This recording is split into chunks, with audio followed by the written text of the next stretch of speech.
Journo's back at the training ground for Eddie Howe's 9th press conference in the past 2 weeks. So yeah, we're seeing Eddie Howe more often than we're seeing a lot of our families, me and Jordan. But yeah, today, fairly eventful press conference. Big story to come from it. A bit more detail on the nature of Harvey Barnes' toe injury or foot injury. Looking at 3 months out, and asked Eddie a question whether it was 3 months out before we see him back in action, or whether it was a bit more of a longer term thing. And I'm getting a tap by Ivan.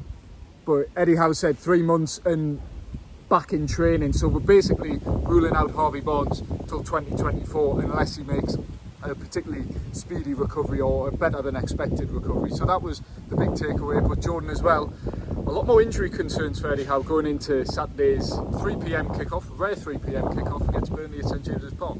Yes, I've just wrote a story on Newcastle World, and I've weighed up a striker crisis line. I didn't go that in the end. I put potential in the headline. So yeah, Eddie Howe said there was going to be late checks on Alexander Isak and Callum Wilson. Now Callum Wilson missed the win over Manchester City with hamstring tightness. Obviously Alexander Isak scored the winner and then came off shortly after with I think it was a calf problem Eddie Howe mentioned after. So Eddie Howe said in their press conference that they would make late checks. I suspect both players probably will be involved. I can't show you on camera, but Callum Wilson is just over the left hand side of us there, being put through his paces, I think, with a giveaway of there with the physios or sports science, whatever it is. But it's training apart, which is probably the big thing. But that's not unusual for Callum Wilson. But the day before a game, obviously slightly different. Yeah, so I suspect both, or at least one, will be involved. So I think we can stay away from a striker crisis. But if that situation was to evolve and either player wasn't to be involved, then Eddie Howe said he would probably point towards Anthony Gordon. So it would be his first line of sort of attack, if you like, and then also named Jacob Murphy as well. We've seen Jacob Murphy a few times last season play in that striker role, as I've just been hit by a branch again. And finally as well, he named Joe Linton, obviously, who was signed as a £40 million striker, but of course has moved into midfield since. So yeah, I'd imagine one of them or both of them will be involved tomorrow. Yeah, it's a welcome return for Joe Linton on the sort of centre mid position. He also drifted out right to the left wing as well, which is probably timely with Harvey Barnes' injury now. Yeah. And then Anthony Gordon being so effective down that left side so far this season, probably being Newcastle's most important player. But looking ahead, and speaking of Joe Linton, Eddie Howe also gave a little bit away about the contract situation. Bruno, we understand he's basically agreed a new deal till June 2028. Eddie Howe still not confirming that as such, but he said hopefully it reaches a positive conclusion. And then also asked about contracts for Joe Linton and Sean Longstaff as well, two really important midfielders in Eddie Howe's side, whose contract, I think they both expire, is it 2025? Yeah, I think you're right there, yeah. So yeah, new deals for them. Be thoroughly deserved, and hopefully we'll see more positive news on the contract front in the coming weeks, because Jordan, that would be very, very well earned and very well deserved. Yeah, it would be. Two players that have been absolutely vital now. I know Joe Linton's got the plaudits for this amazing transformation under Eddie Howe, but Sean Longstaff has been nothing short of exceptional as well since Eddie Howe came in. Sick of this branch. We should move, really. Yeah, I think we'll move down. But no, I'd just say Joe Linton's story is obvious, incredible turnaround, but Sean Longstaff, an unsung hero. We've seen at points last season when he started last season not in the team, came in, couldn't get him out, and then when he did fall out of the team with an injury towards the back end of the season, everyone spoke about how much Newcastle missed him.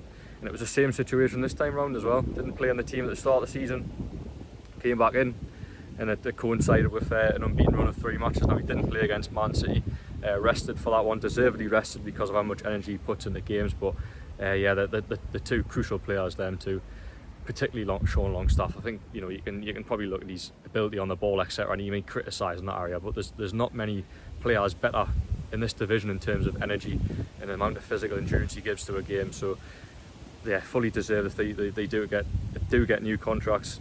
I think there's been a lot of talk now of Joe Linton being in talks over a contract for a while now. Sean Longstaff not so, because he did sign a contract extension last summer, but again it is only of 2025, so there is conversations to be had there, and hopefully we can see a player like Sean Longstaff being in this Newcastle team for a long time, because look, as Geordies ourselves and obviously Newcastle fans as well, we all love to see a Geordie on the team, so I'd like to see Sean Longstaff have a lot more success at this football club. Yeah, and just quickly on the injury front, there was a couple small updates on the longer term injuries. Emil Kraft back for the under 21s tonight. Yeah. Positive for him after over 12 months out with an ACL injury, so boost just as the wind blows again. Trying to break closer so you can get out. And Joe Willock, you asked about him, Jordan. We'll wrap it up there. Yeah. So what did Eddie Howe say? Yeah, said he's progressing well. He's back on the grass with a sports scientist. Still a fair way away from returning. Mentioned mid to end October for a return to training, full training. So I suspect we won't see Joe Willock back in November until November at the earliest. Now, if you asked me that a few weeks ago, I would have said that's a massive blow, and it still is a blow. But Newcastle, because of the good run they've went on, have dealt with it a little bit better.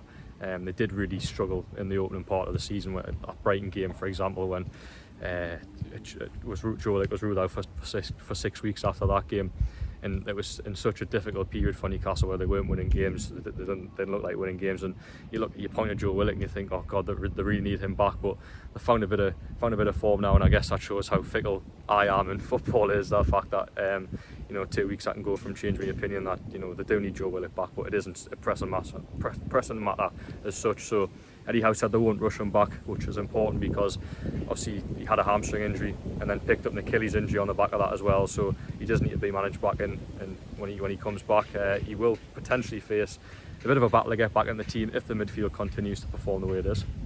Yeah, and I think that wraps up Eddie Howe's pre-match press conference, going into playing against his former club Burnley without a win so far this season. Newcastle obviously in good form, 4 clean sheets in a row, 3 wins in a draw in all competitions. Yeah, it's a big one, and we'll be back at St James's Park, joined by our fellow Geordie journal Liam Kennedy, recovering from injury. And so yeah, please like, share, subscribe, ring the bell, all that, and we'll see you next time on the Geordie Journals. Cheers.